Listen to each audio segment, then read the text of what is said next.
Muli, isang magandang umaga po sa ating lahat, mga kapatid. Kumusta na ang bawat isa sa atin? Sa ating mga kaibigan na bumisita sa umaga nito, welcome po sa pamilya ng Diyos dito sa ICOC East Pasig. Bago tayo magsimula, tayo muna yumuko at manalangin. Ama naming Diyos na nasa langit, pinupuri, pinanakila ka namin sa umagang ito. Kami po'y nagpapasalamat, Panginoon, sa pagkakataon upang sambahin ang dakila mong pangalan. Tulungan mo po kami na maunawaan namin ang iyong mga salita sa pamamagitan ng banal na Espiritu upang sa araw-araw ay patuloy kami na magiging tapat sa inyo. Gabayan mo po ang aming serbisyo na magiging kalugod-lugod sa inyong harapan at tulungan mo kami na patuloy na magtiwala sa inyo. Maraming salamat po sa umagang ito at ang lahat ito'y dinadalangin namin sa pangalan ng anak na si Jesus. Amen. Ayan, so bago ako magpatuloy sa aking lesson sa umagang ito, gusto ko lang batiin ang aking may bahay. Happy birthday and happy 27th wedding anniversary. To the one that God chooses to be mine.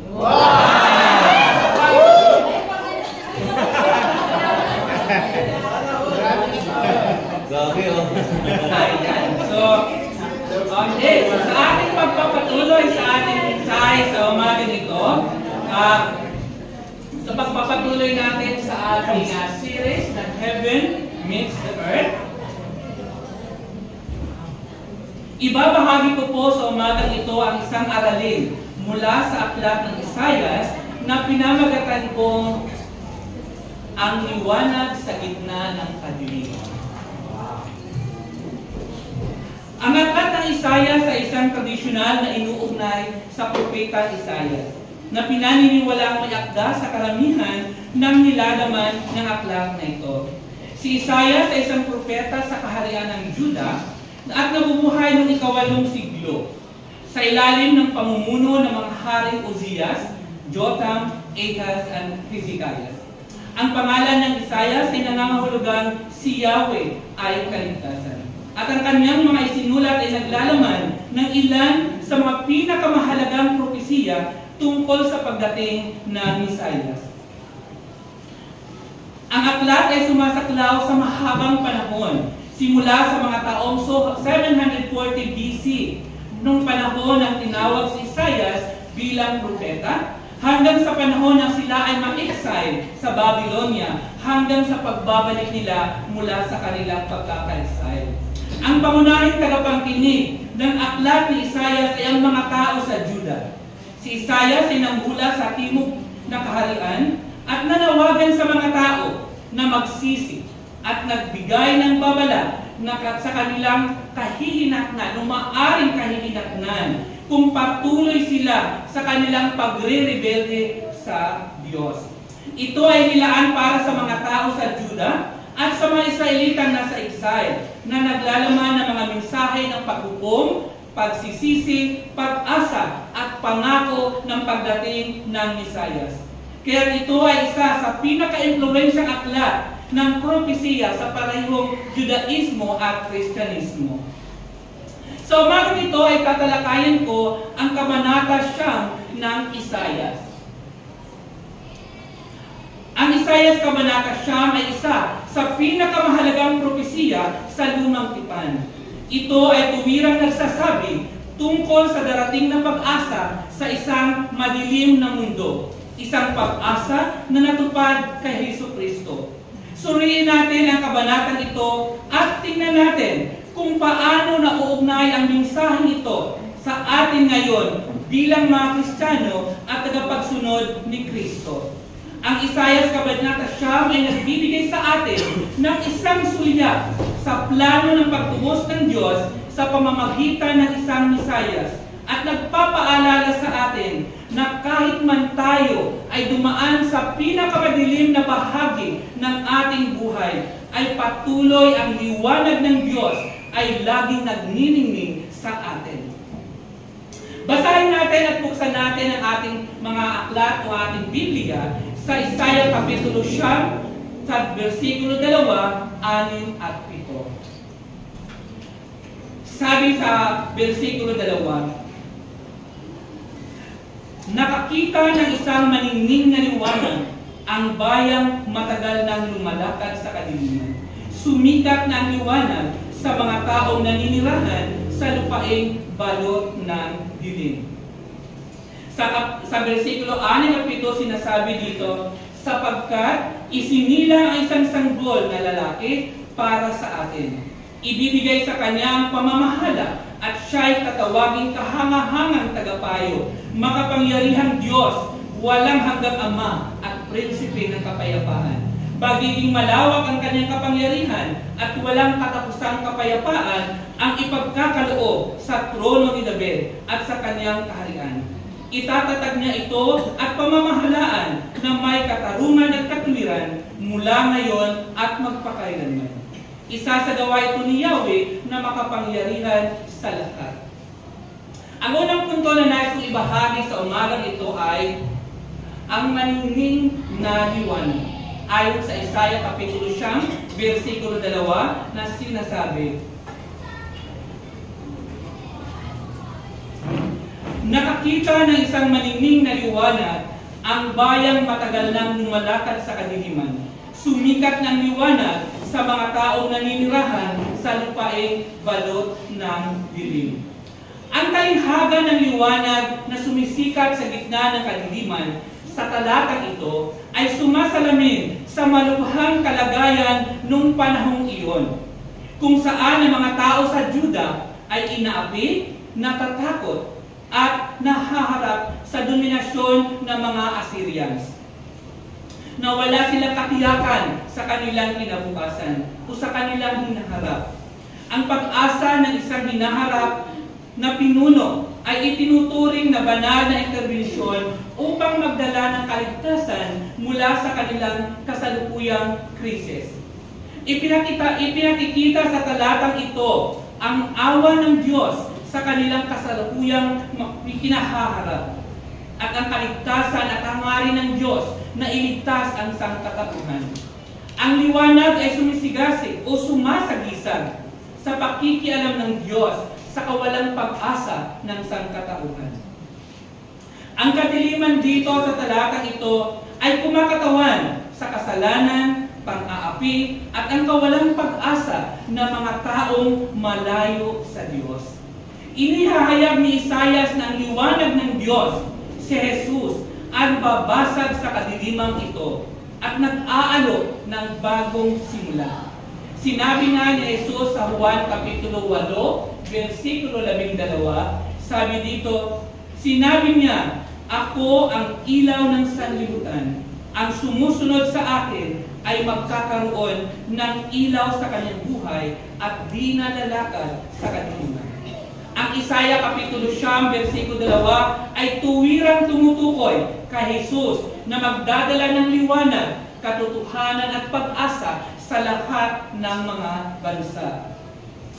Tulad halimbawa kung isipin natin, kung tayo ay naliligaw sa isang madilim na kagubatan sa gitna ng gabi. Ang dilim ay nakakatakot. Ang lahat ng bagay na naririnig mo ay nakakatakot din. At parang mawawalan ka ng pag-asa kung makakalabas ka pa ba sa kinalalagyan mo. Ngunit bigla kang nakakita ng liwanag. At nakakita ka ng isang pag-asa, isang daan upang makalabas ka sa iyong kinalalagyan.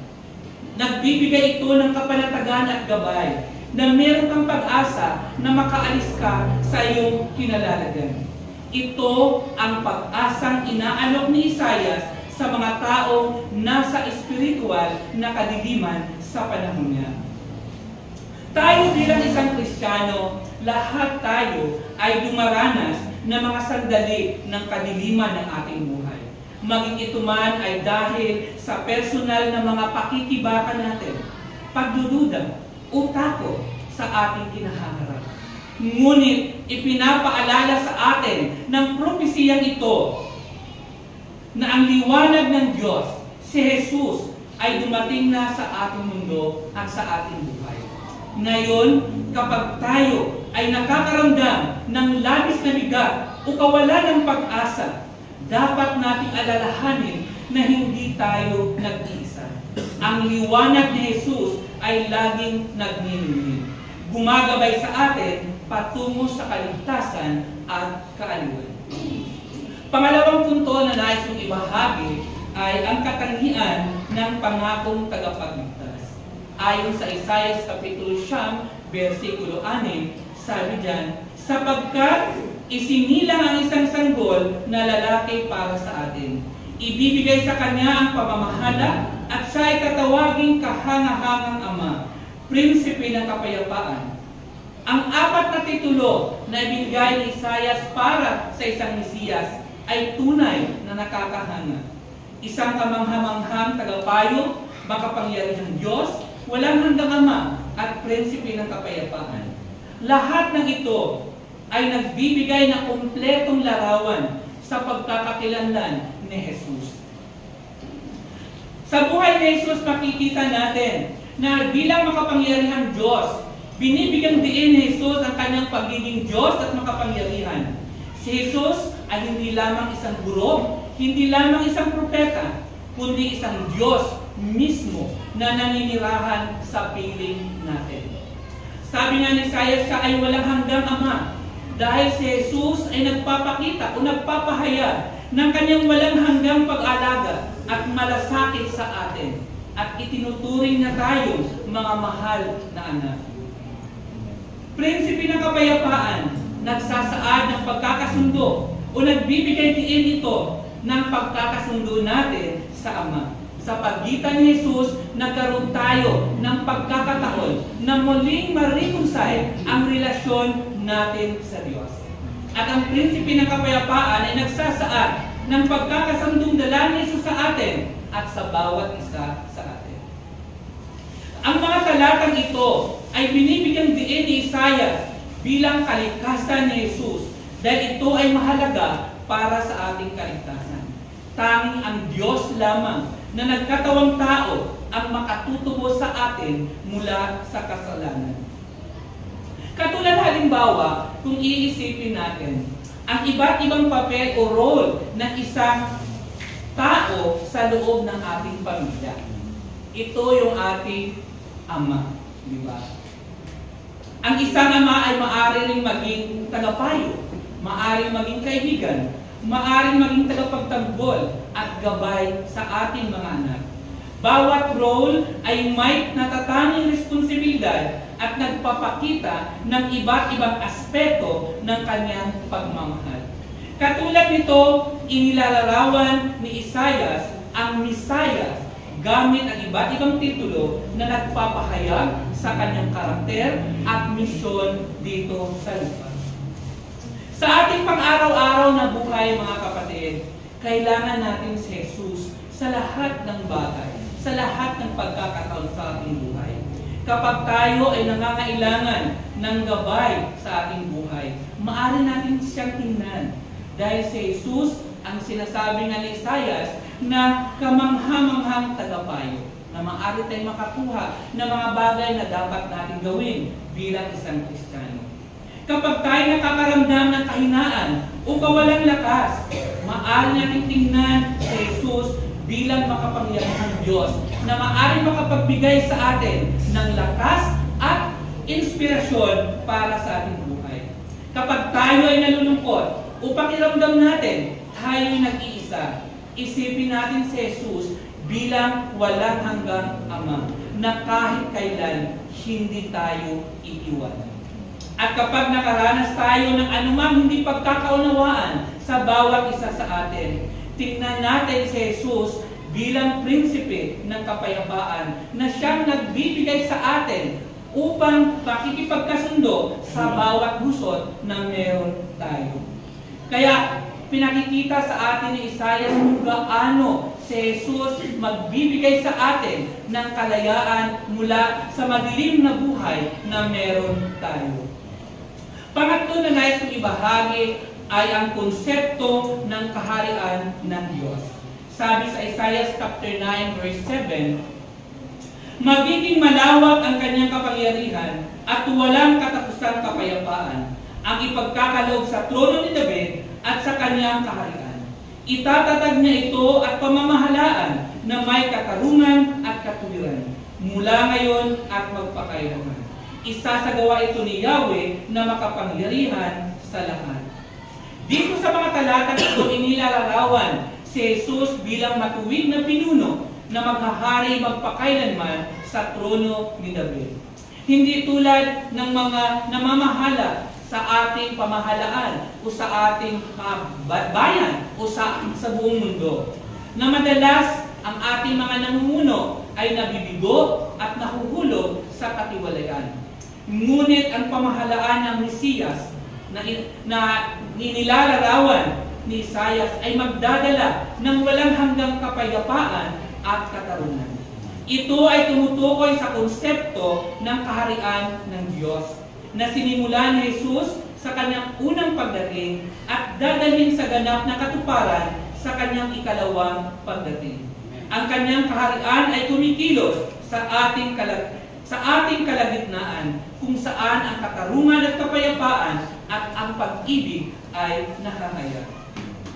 Katulad halimbawa kung iisipin natin ang isang maliit na bayan kung saan ang mga tao ay nahihirapan dahil sa ilalim ng hindi makatarungang pamumuno.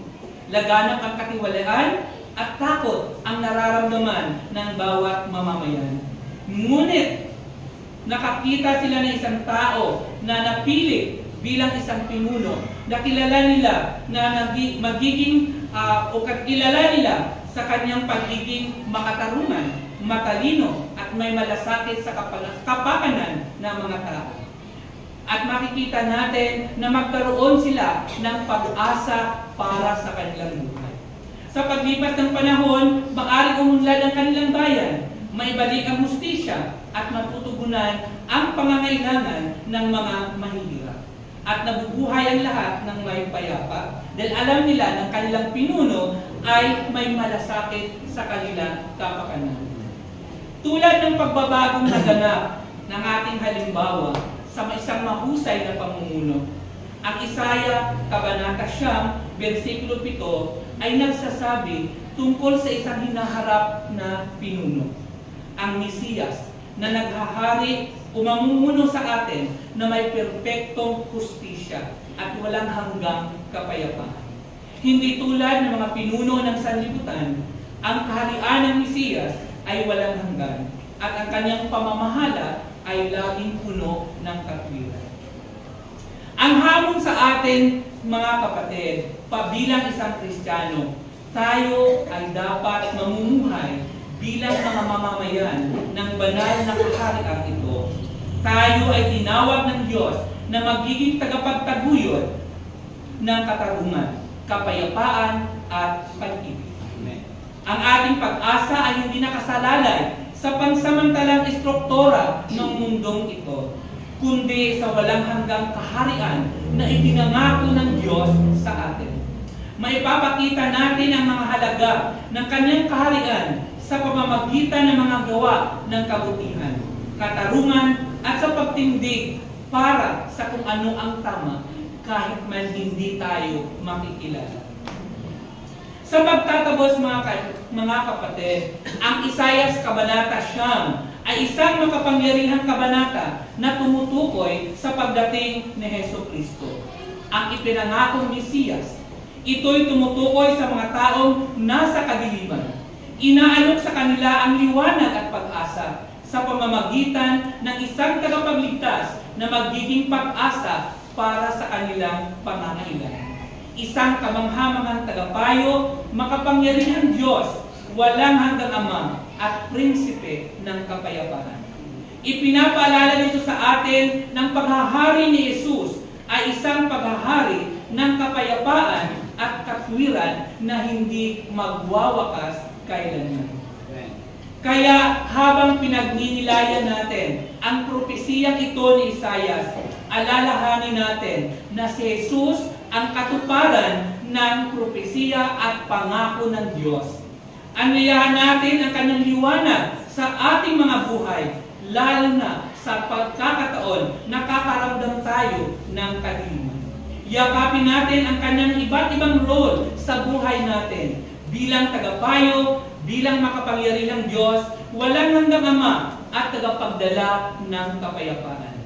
Kaya dapat mga kapatid, isipin natin na si Jesus lamang ang pangako ng Diyos para sa atin. Sa linggong ito, maging aktibo tayo na maghanap ng pagkakataon upang maibahagi ang liwanag ng Diyos para sa ibang tao. Magbigay tayo ng pag-asa sa ibang tao. Maging masigasig tayo upang ibahagi ang salita ng Diyos sa iba. Maging masigasig tayo para mag-aral ng Biblia sa ibang tao upang sa ganon ay makatulong tayo upang mapalaganap ang nais ng Diyos para sa atin. Bilang isang Kristiyano, kailangan matutunan natin na ang pinagulan ng kapayapaan ay nagmumula sa Diyos at kay Jesus. Hayaan nating maging inspirasyon sa atin ang Isaias Kabanata 9 na mamuhay araw-araw sa katotohanan na ipinangako ng tagapagligtas na dumating na sa ating buhay at naghahari sa ating puso. Kaya sa linggo na darating, sikapin natin na maihayag natin ang liwanag ng Diyos para sa ibang tao, na dapat magniningning sa atin bilang isang Kristiyano ang pangakong liwanag sa mga tao na nababalutan ng kadiliman. Maraming salamat sa pakikinig. To God be all the glory.